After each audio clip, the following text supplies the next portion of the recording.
Le 7 décembre était ce que nous appelions à l'époque la dernière grande étape. Après ce jour, il s'agira de guérir, d'aller mieux, d'accepter la vérité et d'apprendre à vivre avec. Le 7 décembre était le jour de l'enterrement de notre petit garçon Poppy. La météo était à l'image de ce que nous ressentions, froide et maussade. Notre amie d'Annecy, Clara, est venue passer quelques jours avec nous. Et tout au long de la journée du 7, nous avons été entourés d'amis et de notre famille. Nous voulions une crémation et que les cendres de Poppy soient dispersées. Nous avions tout organisé avec les pompes funèbres, qui ont d'abord emmené Poppy à l'autopsie, puis au crématorium situé dans le cimetière que nous avions choisi. Nous étions souvent en contact avec les pompes funèbres, qui nous informaient de la situation et de l'état de Poppy, car nous avions choisi de ne pas être avec lui pendant tout ce temps. Nous avons opté pour le cimetière nord de Strasbourg, qui est magnifique. Cependant, nous n'avons pas beaucoup vérifié ni visité le cimetière, car nous n'avions pas la force de le faire.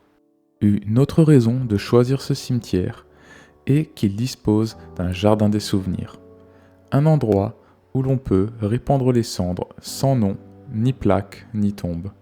Nous ne voulions pas que Poppy soit dans un seul endroit. Nous voulions qu'il retourne à la nature, car nous croyons davantage que tout a de l'énergie. Aussi, pour nous, Poppy est plus dans notre maison ou dans l'hôpital où il est né, que dans le cimetière. C'est étrange à dire, mais pour nous, l'hôpital est un endroit heureux, et nous préférons y aller plutôt qu'au cimetière. Nous n'avions invité qu'une douzaine de personnes, uniquement des amis et des membres de la famille qui étaient très proches de Poppy. Nous voulions une cérémonie simple, où chacun puisse dire quelque chose, ou pas, et après, nous leur avons proposé de venir chez nous pour passer un peu de temps ensemble. Nous avons passé la majeure partie de la matinée à préparer tous les plats que nous servirons après la cérémonie. Tous les plats ont été préparés avec des graines de pavot, en mémoire de Poppy, surnommé ainsi parce qu'un jour, il a eu la taille d'une graine de pavot, ou Poppy en anglais. Tina a préparé un plat serbe, appelé pita. Nous avons également préparé du houmous, un gâteau au pavot, des biscuits au pavot que nous avons fait la semaine d'avant, et nous avons acheté du pain et des bretzels aux graines de pavot. À 14h30, la cérémonie de Poppy a commencé. Nous nous sommes donc tous retrouvés au cimetière un peu avant. Là, nous avons rencontré une personne des pompes funèbres qui nous a remis l'urne de Poppy et nous a emmenés au jardin des souvenirs. C'était si difficile de tenir l'urne de Poppy. Lorsque nous sommes arrivés dans le jardin des souvenirs, nous avons été un peu choqués, car il y avait des trous dans le sol.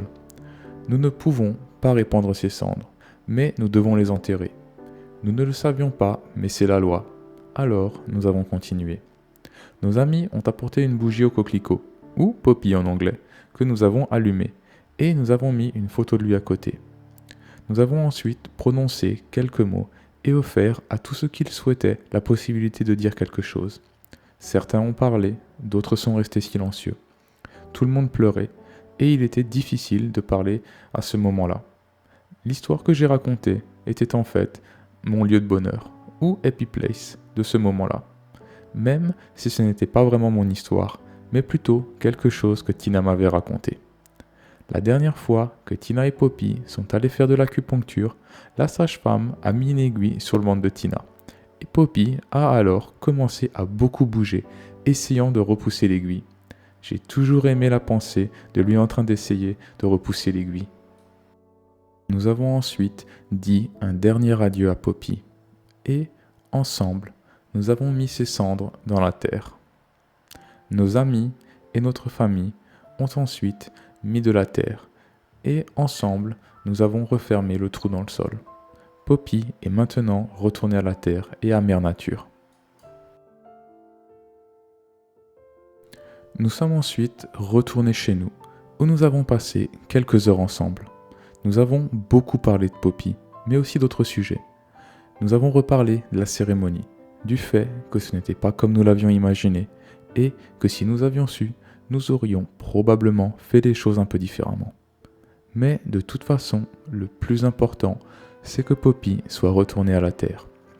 C'est quelque chose qui nous pèsera de temps en temps, car nous l'avions imaginé différemment. Et surtout sur moi, quand plus tard nous nous promenions le long du canal et que j'ai vu un petit cimetière tout mignon. Mais c'est probablement dû au fait que c'était la seule chose sur laquelle nous avions un certain contrôle. Le soir, le gynécologue de l'hôpital a appelé, car il avait reçu les premiers résultats de l'autopsie. Tout allait bien, Poppy était en très bonne santé, et tous ses organes fonctionnaient correctement. Cette nuit-là, Tina a également cessé de saigner et a commencé à avoir des pertes blanches, ce qui signifie qu'elle se rétablit bien. Le 21 janvier, par une journée ensoleillée, nous sommes retournés au cimetière et au jardin des souvenirs. À ce moment, il était encore difficile d'y retourner, mais nous avons trouvé l'endroit beaucoup plus beau que dans nos souvenirs. Et les cendres de Poppy sont près d'un arbre qui devrait être magnifique au printemps. Ce n'était pas aussi mauvais que dans nos souvenirs et l'endroit est au final très bien.